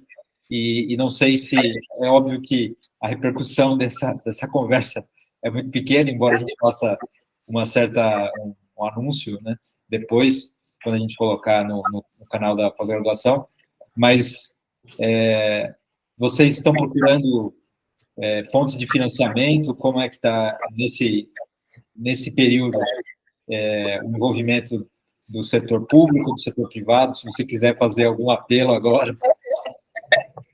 Sim, depois que acabou o edital, a verba da Gates, foi um grande desafio, né, porque a gente conseguiu uma verba muito boa, né, então tudo que foi feito, então todo o pagamento dessa empresa de comunicação foi possível pela verba da Gates. A gente também sempre priorizou pagar bolsas para os alunos de iniciação científica, bolsas muito maiores do que na época, o CNPq na época pagava R$400. A gente dá estatística, a gente sabe se for pagar uma bolsa de R$400, os alunos vão trabalhar, fazer estágio por valores 4 vezes maior que esse, no mínimo, né? Então, a gente teve uma grande flexibilidade, inclusive, de poder pagar bolsas maiores, né? Então, a gente, com a verba da Gates, a gente tinha mais, o dinheiro não era um problema, né, para financiar o projeto, mas hoje em dia a gente tem conseguido, a gente não tem agora um grande financiamento como era da Gates para o observatório como um todo, mas a gente tem conseguido financiamentos bem pontuais, né, para esses projetos que envolvem o observatório. Então, contando um pouquinho aqui para vocês, tem essa parceria com a Fiocruz, né, que a gente consegue pagar bolsas na verdade, nem é bolsa, é valor de estágio para os alunos que estão trabalhando nessa pesquisa dessa criação desses indicadores de vigilância de saúde materna e neonatal. A gente também entrou em parceria com uma outra pesquisadora que ganhou um universal do CNPq agora na última chamada, então a gente tem lá também, né, a gente faz algumas reuniões anteriores para falar o que seria o mínimo que a gente precisa para desenvolver algumas tarefas nessas parcerias. Então, como que o observatório tem se mantido hoje em dia? Com parcerias pontuais, né, para projetos mesmo, né, então por isso que eu falei que a gente nem, o observatório não é só mais um projeto, porque dentro dele tem vários projetos e com parcerias muito diferentes dentro dele, então a gente tem essa comunicação com o Ministério da Saúde, teve a parceria com a ONU, né, com a UNFPA, aí agora essa no Universal com a Rosa, né, que é uma pesquisadora lá do Rio de Janeiro, e esse com a Fiocruz. Então, a gente aproveitou muito o financiamento da Gates para criar essa estrutura. Então, por exemplo, esse site, a gente contratou uma empresa, e o site, ele não é, a construção de um site como esse, com uma identidade visual muito importante, não é barato, então a gente aproveitou bastante da verba para montar ali, né, a base do observatório, e a gente tem conseguido, então, se manter com base nessas parcerias. E essas parcerias, elas vieram naturalmente pela visibilidade que o projeto teve, né? Então, a Fiocruz procurou a gente, né? A UNFPA procurou a gente também, então, a gente tem essas parcerias. A gente não tem nenhuma parceria com empresa privada, por enquanto, são com editais, por exemplo, esse do CNPq, ou essa verba que vem da Fiocruz, mas é isso que o observatório tem feito, né? A gente tem se mantido, a gente entendeu que o observatório hoje em dia cresceu bastante e consegue, então, fazer essas parcerias com diferentes grupos. Isso está sendo bem legal também, bem desafiador. Mas isso eu acho que só foi possível, Márcio, pela grande experiência que a gente teve de lá no começo trabalhar com pessoas de diferentes áreas, porque a gente continua fazendo isso, mas agora não é algo mais novo, a gente já tem uma experiência, né, de como que eu posso... E, claro, a gente trabalha com pessoas, né, tem diferentes personalidades e tudo mais, mas eu acho que e no momento de pandemia, que foi um estresse absurdo, assim, a gente conseguiu muito trabalhar junto, então parece às vezes até que se a gente passou por aquela fase, parece que, sabe, tipo, não sei, não vou falar porque a gente sempre paga a língua, mas assim, durante aquela loucura que às vezes a gente tinha que dar 4 entrevistas e só tinha 2 pessoas, a gente agora, como que faz? Tudo no mesmo horário, assim, a gente teve que saber lidar ali. A gente também teve uma assessoria de imprensa, muito importante, que foi o Chico também, que foi o nosso assessor de imprensa incrível, assim, que marcava as entrevistas. Então, a gente tem um pouco feito isso, assim, entendido o observatório como algo muito maior e fechado essas parcerias com financiamento, né? Faz meio que um acordo, o que vocês precisam da gente, a gente dá a nossa contrapartida e assim vai trabalhando. Então, a gente tem se mantido dessa forma. E sempre muito pensando em pagar as bolsas dos alunos, que, como eu falei, os alunos que estão envolvidos com a Fiocruz, na verdade, nem são bolsas, eles ganham até mais que estágio mesmo. A gente tem muito isso. A gente entende muito que os alunos, principalmente de iniciação científica, são as pessoas que mantêm o observatório, assim, porque eles que vão criando os painéis, eles que vão trabalhando, vão colocando a mão na massa, né, e a gente está aqui num trabalho de orientar, né, isso também é muito importante, né, uma vez eu falei com alguém, falei assim, não, eu só oriento, falou assim, pô, mas isso é muito, eu falei, não, é verdade, dá muito trabalho, a gente sabe, mas eles que estão mais ali colocando a mão na massa, então eu acho que o nosso trabalho é também trazer esse financiamento para conseguir uma verba importante para pagar o trabalho deles, assim, sabe, então isso que a gente tem feito bastante. Então, é isso, assim, o observatório, ele está se mantendo, mas agora em um outro cenário, né, dessas parcerias com projetos em específico, mas todos eles ligados à saúde materna e infantil, mas muito porque pela visibilidade que a gente teve, né, e pela repercussão que o projeto teve, então isso a gente agora consegue ter essa flexibilidade de fazer essas parcerias.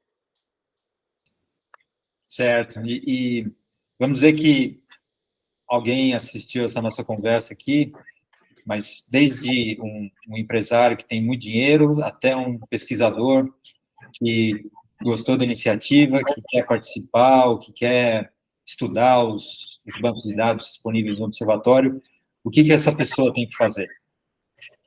Perfeito. Na verdade, se for um empresário que queira dar dinheiro para a gente, uma coisa que a Rossana sempre fala, e é verdade, a gente sempre foi muito livre para dar sempre, apresentar os dados e nunca... Vou dar um exemplo só para você entender. O que aconteceu durante a pandemia, e isso daqui é uma coisa muito importante, que eu acho que exemplifica um pouco. Durante a pandemia, a Rossana, mas eu acho que mais pelo papel que ela tem como professora lá do HC e tudo mais, ela foi convidada para participar de um manual de Covid-19 para gestantes. E aí, ela, conversando comigo, ela falou, Agatha, a gente tem um dado muito importante, que é o seguinte, 1 a cada 4 gestantes e puérperas que morreram não foram para UTI. Isso é um dado muito problemático, porque se a gente pensar, e no mundo ideal, uma pessoa que morreu, seria esperado que ela tivesse toda a assistência possível, assim, que a morte realmente fosse inevitável, e quando eu falo inevitável é que ela tenha ido para a UTI, com cuidados mais especiais, e que mesmo assim, infelizmente, não tenha conseguido evitar o óbito. Mas esse dado de 1 a cada 4 era algo que a gente sempre olhava, né? E aí, alguém e esse é um dado que a gente acha que ele é muito importante. E aí alguém lá, né, importante na construção dessa cartilha, pediu para não apresentar esses dados, por questões políticas, aí entrava em outras questões ali. E aí a Rossana falou, não, vocês não vão nos pautar, a gente vai apresentar os dados como eles são, o que isso está acontecendo. Então, se for, por exemplo, um empresário, uma grande pessoa que tem interesse em investir em pesquisas científicas, cientificamente embasadas, open science, tudo aberto, né? Esse é um outro ponto importante. O observatório tem uma política de tudo ser de transparência e de tudo deixar aberto, tanto os códigos das análises, quanto os códigos dos painéis de visualização, até as publicações, publicando em revistas abertas. Isso é legal de falar, porque a própria Gates, que paga para publicar nessas revistas, e ainda a gente ainda pode publicar ainda as pesquisas relacionadas durante a execução do projeto, entendendo isso, assim, que a gente não vai, numa situação dessa, de não apresente esses dados. Se esses dados são importantes, eles estão certos, a gente vai divulgar, assim. Então, isso é uma questão que sempre foi muito, muito importante e muito cara para a gente. E essa outra questão de os dados estarem sempre abertos. Se a gente, então, tiver mais super... E pessoas, então, com essa mesma filosofia, com essa mesma crença, estão super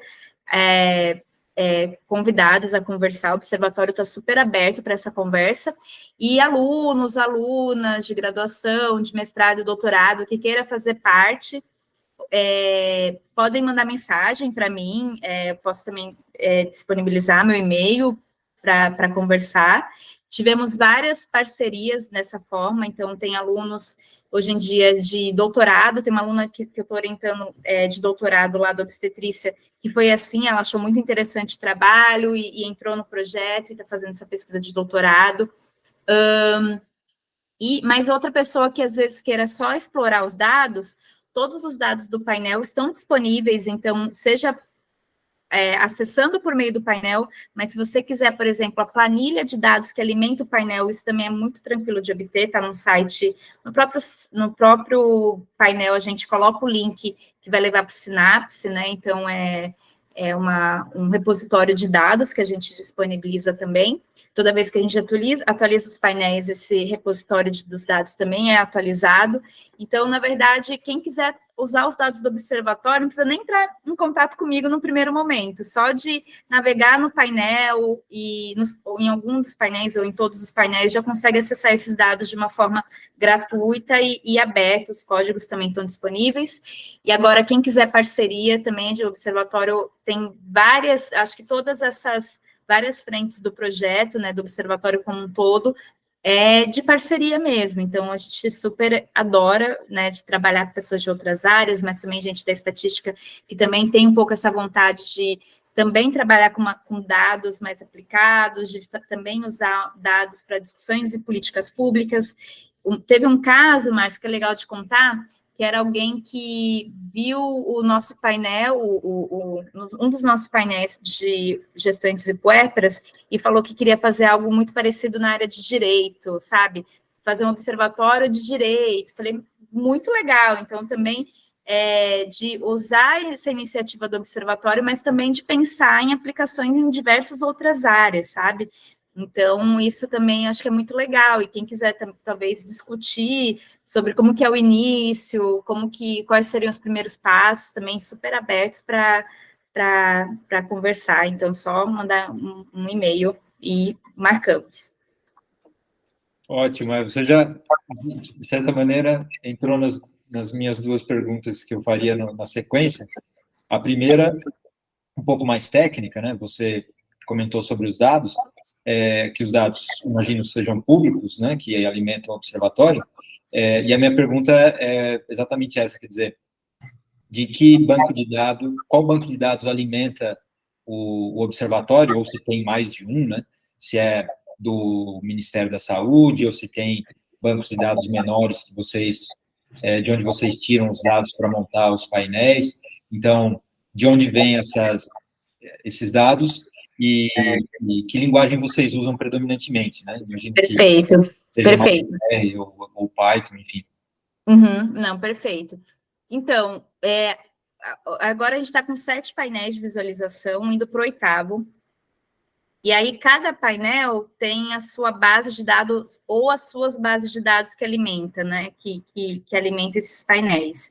Então, por exemplo, tem o OBR SRAG, esse painel é alimentado pelas internações de gestantes e puérperas por síndrome respiratória aguda grave. Esse painel começou só COVID, mas a gente ampliou para qualquer motivo, por qualquer causa da SRAG, né, da síndrome respiratória aguda grave, por exemplo, pelo vírus da influenza, está lá também.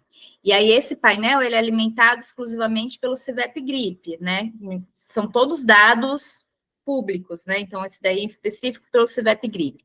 Aí tem um painel que é o óbito de gestantes e puérperas, é um painel muito amplo de todos os óbitos de gestantes e puérperas, desde 96 até os mais recentes, de todas as causas, não só aquelas causas de morte materna que eu defini para vocês, que são aquelas mortes diretas e indiretas, mas também aquelas mortes que não são consideradas, por exemplo, no cálculo da razão de morte materna, que são aquelas mortes acidentais ou incidentais, por exemplo, uma gestante que atravessa a rua e atropelada. Isso não entra como morte materna, mas também pode ser acessada no painel, ou por problemas, por questões de saúde mental, sabe? Mortes por suicídio. Então, tudo está lá.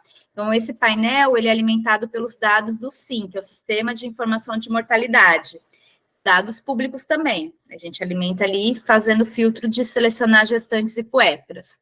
Tem a base de dados, que são os indicadores obstétricos, que quem alimenta essa base é o SINASC, que é o Sistema de Informação dos Nascidos Vivos. A gente tem todos os dados de todas as pessoas que nasceram, né, todos os nascidos vivos do Brasil desde 96. Então, tem informações lá sobre cesárea, sobre número de consultas de pré-natal, sobre prematuridade, se a pessoa nasceu prematura ou não, tem vários dados nessa natureza. Aí a gente tem também um dos mais recentes, que é o painel de vigilância da saúde materna. Aí esse daí é um painel de vários indicadores. E aí a gente, nesse, tem várias bases de dados que alimentam esse painel. Tem o SINAS, que eu falei anteriormente, tem o SIM, mas também tem o CH, que é um sistema de informação de todas as internações que acontecem no Brasil. Isso é legal de dizer, Márcio, que as pessoas nem têm ideia que tem bases de dados com essas informações. Mas a gente tem uma base chamada SH, que tem todas as internações, e primeiro foi uma base que foi pensada mais em custeio, em custo, né? Ela só tem as internações do SUS, mas aí é uma base só de que estava pensando mais em custo, né? Custo de procedimento e tudo mais, mas que a gente tem analisado também para criação de diversos indicadores, e aí a gente pega aquelas internações por motivos obstétricos, né, dessa base. Aí a gente também descobriu, nessa parceria com a Fiocruz, que tem uma base da ANS, ou seja, são as internações da saúde suplementar, então, enquanto o CH são as internações do SUS, a da ANS é de saúde suplementar. A gente também usa dados do IBGE, né, para fazer recortes ali de população por diversas faixas etárias e tudo mais. Também para ter indicadores socioeconômicos, né, IDH, o índice Gini, então a gente usa os dados do Atlas Brasil.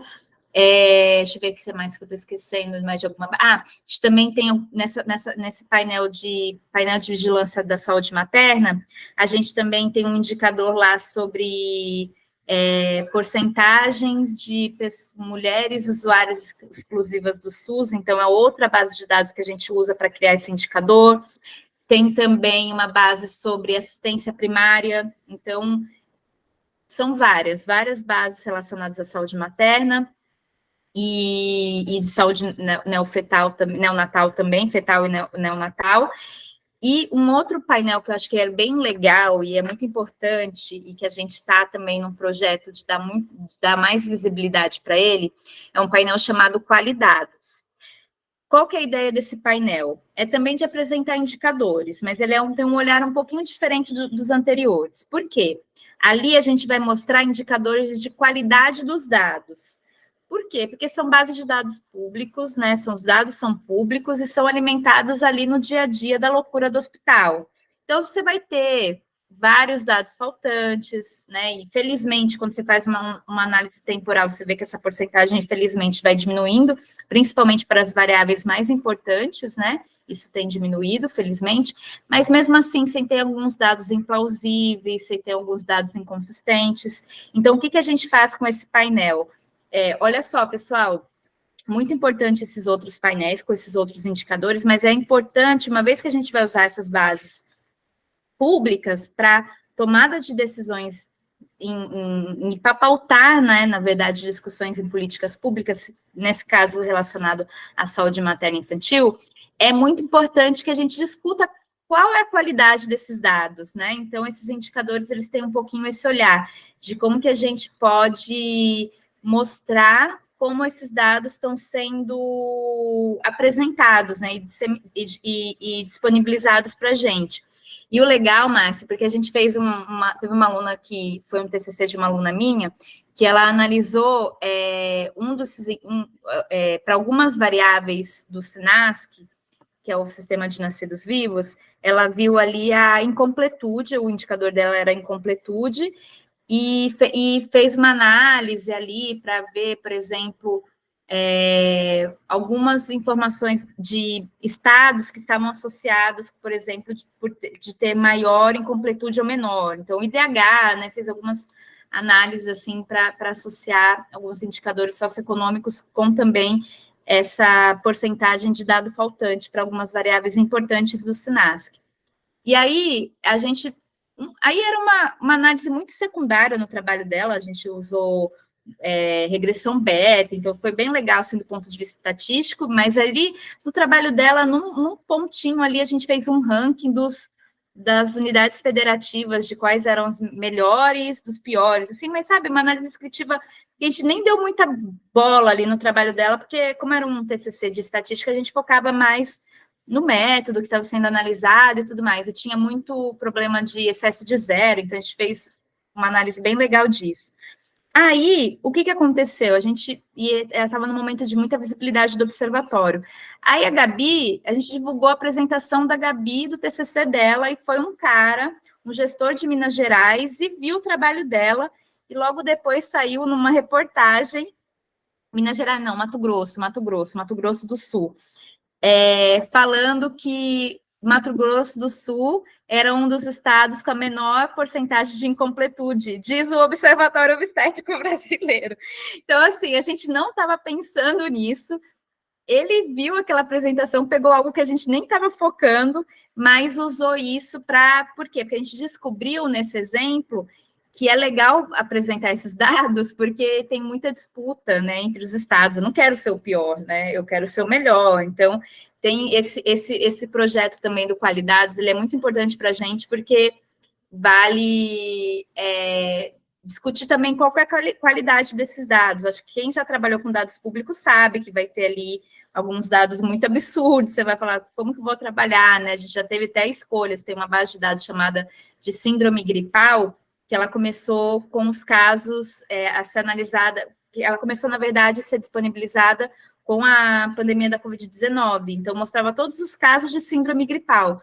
A gente começou a analisar essa base de dados, não sei como que ela está hoje em dia, mas lá há 2 anos, tudo mais, a gente começou a analisar, ela tinha tantas inconsistências que a gente tomou uma decisão de nem olhar muito para ela, assim, né, porque ainda mais é muito natural, né, o início de uma base de dados, ela é muito mais caótica ainda, né, e ela estava esse sistema de informação estava sendo implementado.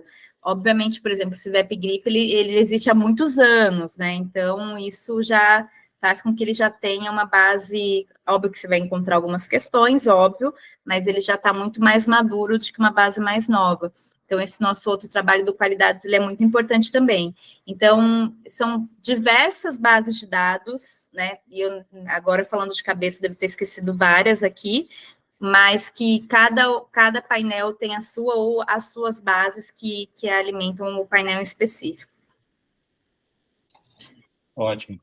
E a minha outra pergunta, que eu tinha relacionado à sua resposta anterior, era sobre justamente pessoas que pretendem desenvolver iniciativas semelhantes ao observatório, né? E você já se colocou à disposição aí para dar conselhos, enfim.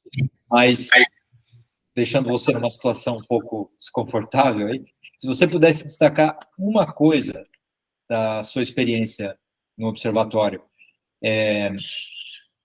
para aconselhar essas pessoas, né? O que você diria? Ótimo.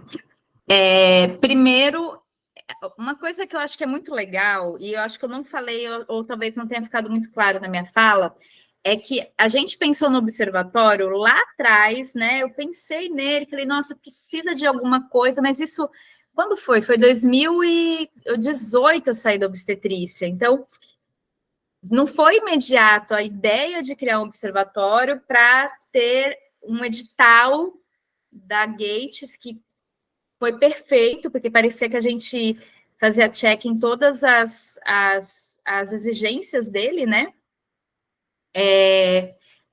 Isso é um ponto importante. Às vezes você tem uma ideia e deixa a ideia, não necessariamente aquela ideia, e em geral eu acho que não é assim que funciona. Imediatamente você já vai ter um grande financiamento, ou ela já vai sair do papel para conseguir algo muito grande. Não. No caso do observatório, eu pensei junto com a Rossana lá em 2018, aquilo foi ficando na mente, aí eu aproveitei que estava estudando Shine, aí eu fui pegando os dados do Sinasc para fazer umas visualizações, sabe? Fui fazendo isso, aí tem uma aluna minha que agora ela faz mestrado na USP, mas na saúde pública, que que me ajudou a analisar ali os dados de cesárea, respondendo aquela minha primeira pergunta. E aí, quando chegou o edital da Gates, a ideia ela já estava muito mais pronta, assim, sabe? Eu acho que a gente não teria conseguido investimento se fosse ali, se a gente pensasse no observatório do zero para aquele edital. Então, esse é um ponto importante, assim, de guardar as ideias na gaveta, porque sempre você pode ter uma oportunidade de chegar mais para frente e de concretizar isso, né? Então, isso eu acho que é uma questão muito importante. Um outro ponto que eu acho que vale a pena discutir é sobre a importância eu já falei algumas vezes, mas de trabalhar em equipe, e o que é legal de dizer é que eu fui a única coordenadora que não era dos 12 projetos selecionados pela Gates da área da saúde, porque, em geral, é muito comum do estatístico, né, da estatística, sempre estar fora, assim, não ser o coordenador do projeto, né? Você mais auxilia, você está ali, né? Mas não sendo a pessoa que vai coordenar, né? Não ser o investigador principal do projeto. E isso foi um grande desafio, primeiro porque eu nunca tinha coordenado um projeto, e aí eu tinha várias pessoas de diferentes áreas que eu tive que coordenar, que eu tive que, às vezes, ser um pouquinho mais, bora, sabe? Não está funcionando, a gente tem que conversar, ter algumas conversas difíceis, e realmente é muito difícil isso, então tive que aprender muito na prática, assim, e então, essa parte de liderança foi algo que, se você quiser coordenar algo desse tipo, é importante de desenvolver, e saber, e lidar com pessoas é realmente muito interessante. Então, seria, acho que, deixa eu ver quantas que foram. A questão de você guardar as ideias no papel e não necessariamente imaginar que aquilo que você está pensando agora, você já vai conseguir executar de agora.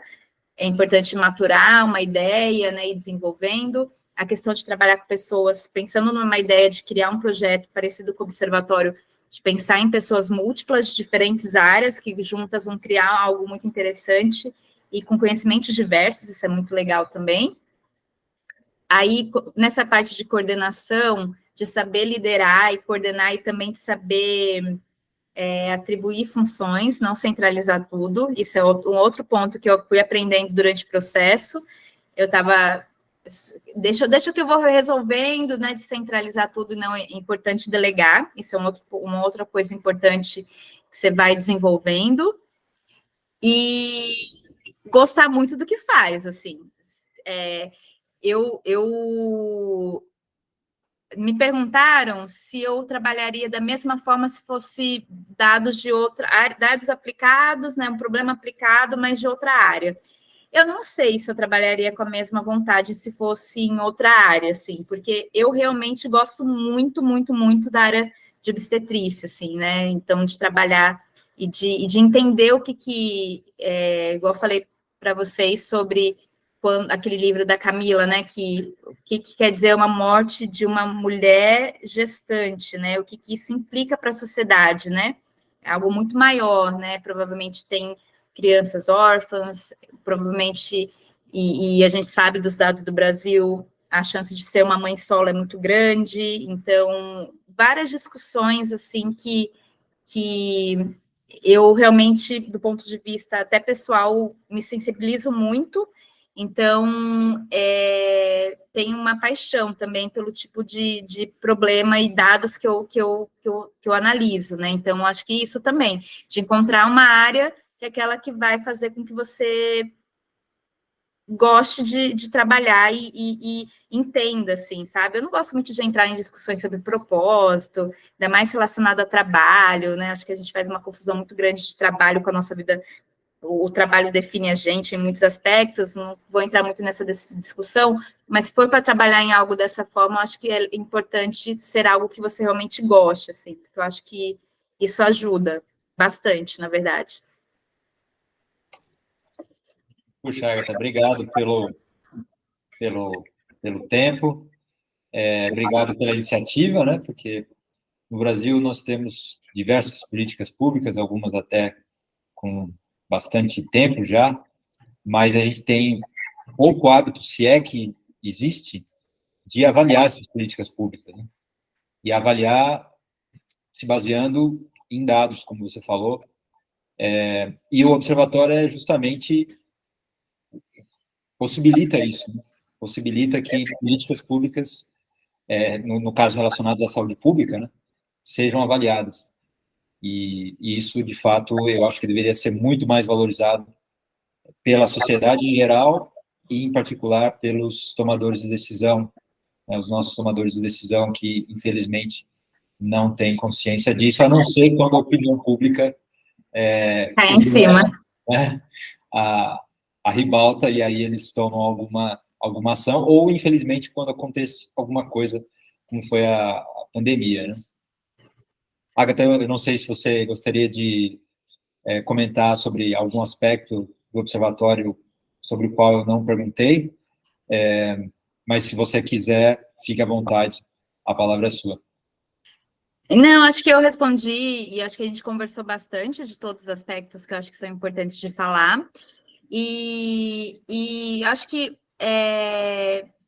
me coloco à disposição para qualquer pessoa que queira conhecer mais sobre o projeto, ou que, como a nossa pergunta anterior, né, que queira começar uma iniciativa parecida, só que em outra área. Eu lembro que tem uma iniciativa chamada Observatório de Oncologia. E aí, quando eu pensei no observatório, eu conversei com o pessoal de lá, então eu fiz uma reunião com eles.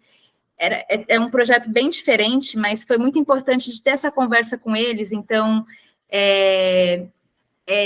eu acho que é importante, sabe, também me coloquei, e essa conversa com eles foi muito importante para a criação do observatório, então é importante perpetuar nessa ajuda, né, o observatório teve essa ajuda no começo, então outras iniciativas que têm interesse em começar, me coloco total à disposição, e quem quiser também trabalhar com análise de dados da saúde materna e infantil, quiser fazer alguma parceria com o projeto, o observatório, ele vive disso, né, então está super bem-vindos, né, o observatório tem as portas abertas para isso, e dizer que eu acho que para alunos de graduação, por exemplo, ou de pós-graduação, ou que esteja ali no momento muito em crise, de dúvida do que eu vou fazer, terminando meu mestrado, meu doutorado, minha graduação, que considere a área da saúde como uma área de muita importância, assim.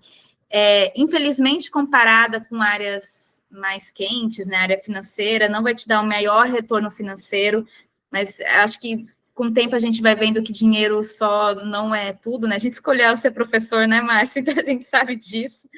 Então, não vai ser a área que vai te dar o maior retorno financeiro, né? Você pode otimizar seu ganho em várias outras áreas, mas com certeza é aquela em que você mais, de alguma forma, vai estar mais conectado no dia a dia, sabe? E que quando você lê, por exemplo, essas histórias desse livro, que mostra o que quer dizer na prática, um número que você, de uma estatística que você viu na vida, por exemplo, como a história da Aparecida, te dá um sentimento de que talvez com aquilo que a gente sabe, né, a gente não é médico para estar ali no dia a dia, mas que com o nosso conhecimento a gente pode, de alguma forma, ajudar e talvez minimizar o sofrimento das pessoas, não sei. Eu fico um pouco discutindo essa questão. Então, na área da saúde, ela traz um pouco esse sentimento. E queria novamente, Márcia, agradecer, de verdade, fiquei muito feliz. Assim, quando você falou comigo, eu fiquei pensando, deixa eu ver as pessoas que já passaram antes dessa conversa. Eu não tenho nem roupa para essa conversa, mas fico muito, muito, muito feliz, muito, muito feliz com o convite. De como eu falei anteriormente também, mesmo de forma virtual, é sempre bom voltar para o UFSCar, é o lugar. Eu estava na escola de modelo de regressão e estava conversando com algumas pessoas, e aí, que o IME não me escute, tá? Mas a pessoa falou assim, eu achei que você tinha feito tudo na UFSCar, porque você fala tanto da UFSCar, que eu achei que você tinha feito mestrado e doutorado lá, sabe? Você só fala da UFSCar. Eu falei, pois é.